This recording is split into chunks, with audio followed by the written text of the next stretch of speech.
Everyone, this is Saloni Sharma. Welcome to my channel learn with Saloni. तो हम पढ़ रहे थे homogeneous Cauchy linear differential equations, या इनको कोची यूलर इक्वेशन भी बोलते हैं, जिसके हमने अब तक 5 एग्जाम्पल पढ़ चुके हैं। हमने कर लिए हैं। आज करेंगे एग्जाम्पल नंबर 6। अगर आपने प्रीवियस वीडियो नहीं देखी है तो जाके आप प्लेलिस्ट में चेक करें, और क्योंकि फिर आपको बेसिक समझ में आ जाएगा कि हम कैसे आइडेंटिफाई करते हैं, कैसे हमें पता चलता है कि ये इक्वेशन जो है वो कोची यूलर इक्वेशन है। ठीक है, तो ये तो है, ऑलरेडी पता है हमने देख लिया यहाँ पर, क्योंकि यहाँ पर डेरिवेटिव टर्म्स जो होती हैं उनके जो कोफिशिएंट होते हैं वो वेरिएबल्स होते हैं। ठीक है, अब इन इक्वेशन को सोल्व करने के लिए हम क्या करते थे, हमेशा पुट करेंगे x = e⁻z। तो मीन्स इधर जाएगा log x z, ये आ गया, ये हमें पहले से पता है। d/dz को हमने लिख लिया d डैश, क्योंकि d यहाँ में ऑलरेडी दिख रहा है। d का यहाँ पर क्या मतलब है, dy मतलब d/dx। ठीक है, क्योंकि y तो बाहर है, तो इसको मैंने लिख लिया dz, क्योंकि हमें जो है इंडिपेंडेंट वेरिएबल x को हम कन्वर्ट कर रहे हैं z से, तो अब हमें dy/dz लिखना है। हमें पता है कि ये जो d² है, x² d² means x² and d2y/dx² की वैल्यू क्या होती है, ये होती है d dash multiply d dash -1। ये हमने जो फर्स्ट वाली वीडियो इंट्रोडक्शन की उसमें किया था। एंड देन इसकी होती है x d की d डैश एंड +1, ये एज इट इज़। यहाँ पर 1 - x की मैंने वैल्यू रख दी e⁻z एंड स्क्वायर। इसको आप सोल्व करेंगे, ये आ जाएगा। देन इसको सोल्व करेंगे 3 - 1, ये आ गया हमारे पास। फिर हम ऑक्सिलरी इक्वेशन निकालते हैं, d की जगह m रख देते हैं, ये रूट्स आ जाएंगे वेरी इजीली। ये बहुत बेसिक है, क्वाड्रेटिक इक्वेशन बन रही है, ये आपने 10th क्लास में किया होगा। तो यहाँ से आप वैल्यू निकाल लेंगे, हम पहले भी बहुत बार कर चुके हैं, ये मैं नहीं एक्सप्लेन करूँगी अब। तो m की मेरे पास वैल्यू आ गई है -1 -1। तो दीज आर रिपीटेड रूट्स। जब रिपीटेड रूट्स होते हैं तो हमारी CF की वैल्यू क्या आती है, 2 रूट्स यहाँ पर, तो C1 + C2 × Z एंड बाहर e⁻mz। तो m यहाँ पर क्या है, -1, तो माइनस के z आ गया। ठीक है, अगर ये रूट्स 3 होते तो ये ऐसे आता आंसर C1 + C2z + C3z²। ठीक है, ऐसे चलेगा अल्टरनेट। जितने रूट्स हैं हमेशा CF में उतने ही कॉन्स्टेंट होंगे। तो अल्टरनेटली कंटिन्यूस, यहाँ पर z है, यहाँ पर z²। देन यहाँ पर हम z की वैल्यू रख देंगे log x, and this is e⁻z का क्या मतलब है, 1/e⁻z, यानी e⁻z को मैंने लिख दिया x। तो ये हमारा जो है आ गया है CF। फिर हम PI निकालते हैं, पर्टिकुलर इंटीग्रल। ये था हमारा कॉम्प्लीमेंट्री फंक्शन।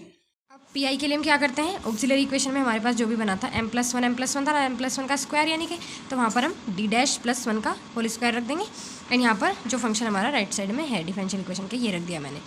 अब क्योंकि देखो ये जो क्वेश्चन है ये बिल्कुल ऐसा ही है, तो रिलेट करता हुआ जो पिछली वीडियो में हमने पढ़ा था। ये एग्जाम्पल नंबर 6 हम कर रहे हैं, वीडियो नंबर #7 में है ये, और इससे पिछला जो 5th एग्जाम्पल था #6 में, वो आपने नहीं देखी है तो जाके देखें, ये उससे रिलेटेबल है।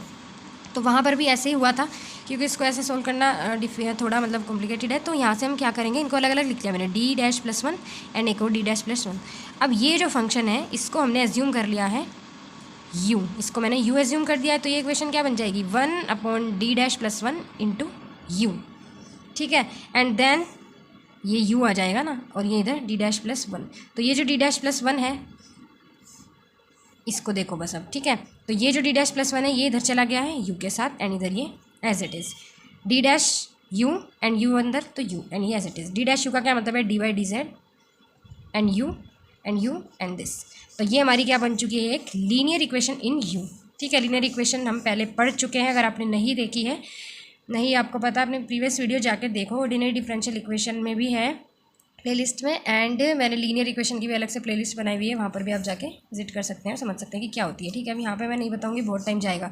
तो हम IF निकालते हैं। फिर IF होता है e⁻p/dz। तो p यहाँ पर जो कोफिशिएंट होता है इसका तो 1 है, एंड dz मीन्स जो हमारा इंडिपेंडेंट वेरिएबल था, तो 1 का क्या आ जाएगा z, तो e⁻z आ गया हमारा IF। देन सॉल्यूशन की बात करते हैं, तो सॉल्यूशन का फॉर्मूला होता है IF means multiply dependent variable means u।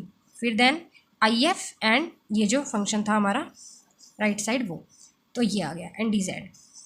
अब यहाँ से हम एज्यूम कर देंगे, क्योंकि ये जो EZ ऊपर आ रहा है इससे रिलेट है ना, तो EZ को मैंने e⁻z को t मान लिया। यहाँ पर इसका डेरिवेट करेंगे e⁻z dz dt। तो ये जो e⁻z dz है ये dt में कन्वर्ट हो गया, एंड 1 - ये t माना था e⁻z एंड इसका स्क्वायर। अब ये पूरा फंक्शन है, इसका स्क्वायर है। अब यहाँ पर समझो, अगर कोई फंक्शन 1/t² है, इसका मुझे इंटीग्रेशन करना है, इसको मैं ऊपर लिख दूँ तो हो जाएगा t⁻⁻2। इंटीग्रेट करेंगे तो +1 एंड नीचे भी -2 +1, तो ये आ जाएगा t की पावर -1 एन अपॉन -1, तो -1 अपॉन टी, ठीक है। टी की पावर -1 का मतलब क्या है 1 अपॉन टी, तो ये जो पूरा ओवरऑल आएगा ये क्या आ जाएगा 1 अपॉन 1 माइनस टी माइनस का, एंड एक माइनस इस माइनस टी के लिए बाहर आएगा, तो ये माइनस माइनस हो गया है प्लस, तो दिस इज ये आ चुका है। अब ये जो e की पावर z था इसको यहाँ पर t की जगह e की पावर z रख दिया, e की पावर z ये मल्टीप्लाई में इसको इधर ले आएंगे डिवाइड में, तो ये आ जाएगी मेरी u की वैल्यू। अब आप अपने यहाँ देखो क्वेश्चन में मीन्स IF में u यहाँ पर था, तो मेरे पास पी आई क्या आएगा 1 अपॉन d डैश +1 u, तो अब हमारा पी आई हो गया है 1 upon d dash +1 into you, ठीक है। अब यहाँ पर देखो u की मैंने वो वैल्यू रख दी। अब ये जो पूरा फंक्शन है, अब यहाँ पर अगेन एक d डैश है, मीन्स एक बार ही डेरिवेटिव है और ये टर्म है, तो इस पूरी को हमने v एज्यूम कर लिया। अब यहाँ एक बार और दोबारा से हमारी जो है लीनियर इक्वेशन बनने वाली है, तो इसको v एज्यूम किया है, तो v इक्वल टू ये पूरी वैल्यू v के इक्वल, यानी जो पूरा पी आई था उसको मैंने v मान लिया। अब v की वैल्यू ये है, ये d डैश +1 इधर डिवाइड में है, इधर जाके हो जाएगा इसके साथ में मल्टीप्लाई, तो d डैश v एंड ये 1 के साथ v, इधर ये बच गया। d डैश v का क्या मतलब है d बाई डी जेड, क्योंकि तो v था तो dv upon D Z plus v, and this is again a linear equation in v। अब ये v में है, देन अगेन हम IF निकालेंगे e की पावर, यहाँ पर कोफिशिएंट क्या है 1, तो z e की पावर z आ गया। सॉल्यूशन क्या होता है IF multiply this dependent variable into IF and ये जो फंक्शन होता है राइट साइड वो। अब यहाँ पर ये जो मैंने कट किया हुआ है ये कट नहीं करना है, ठीक है। अगर मैंने बाई चांस ये कैंसिल कर दिया तो 1/1 माइनस e पावर z बचेगा, और इसको ऐसे पॉसिबल नहीं होगा इंटीग्रेट करना, तो यहाँ पर हम क्या करेंगे e की पावर z को लेट कर लेंगे t, डेरिवेट करो e की पावर z का e की पावर z एंड z का dz एंड इधर dt, तो dz e की पावर z dz dt, ये जो ऊपर वैल्यू है इसकी जगह पे क्या आ जाएगा dt, एंड नीचे e की power z t and this 1 minus ये क्या हो जाएगा t, ठीक है। अब ये जो 1 अपॉन t ब्रैकेट में 1 माइनस t है, इनको जो है हम कैसे किया करते थे पार्शियल फ्रैक्शंस से, ठीक है।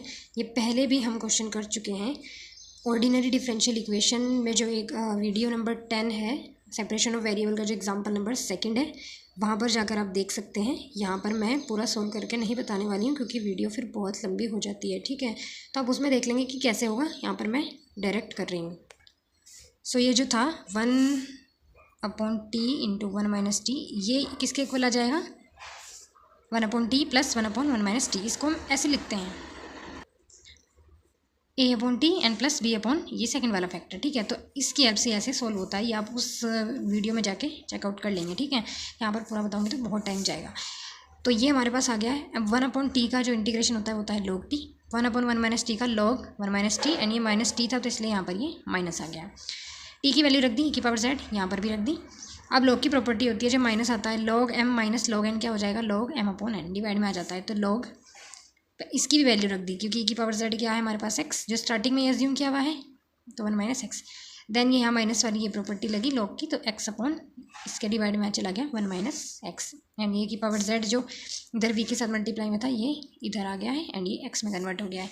तो ये हमारा v आया है, v को ही हमने क्या माना हुआ था IF, तो हमारा इंटीग्रेटिंग फैक्टर आ चुका है। अब sorry this is not integrating factor, ये तो मैंने पता नहीं क्या लिख दिया, कन्फ्यूजन हो गया। PI, this is PI particular integral, ठीक है। अब पर्टिकुलर इंटीग्रल हमारा ये आ चुका है PI। देन हमारे पास जनरल सॉल्यूशन क्या होता है y is equal to CF plus PI। CF हम पहले ही निकाल चुके हैं, वो ये मैंने यहाँ वैल्यू रख दी, एंड PI की ये रख दी है, और यही हमारा फाइनल आंसर आ चुका है। आई होप आपको वीडियो समझ में आई होगी। कोई कन्फ्यूजन हो, कुछ भी दिक्कत हो तो प्लीज़ आप मुझे कमेंट सेक्शन में बता सकते हैं। और इस वीडियो में जो भी मैंने मिस किया है आपको बताया है प्रीवियस वीडियो में जाके देखने के लिए, वहाँ पर जाके ज़रूर देखें, तभी आपको ये समझ में आएगा। Okay guys, like comment share and subscribe my channel. Thank you so much for watching, bye bye. Video helpful लग रही है तो प्लीज़ प्लीज़ प्लीज़ अपने दोस्तों को शेयर करें।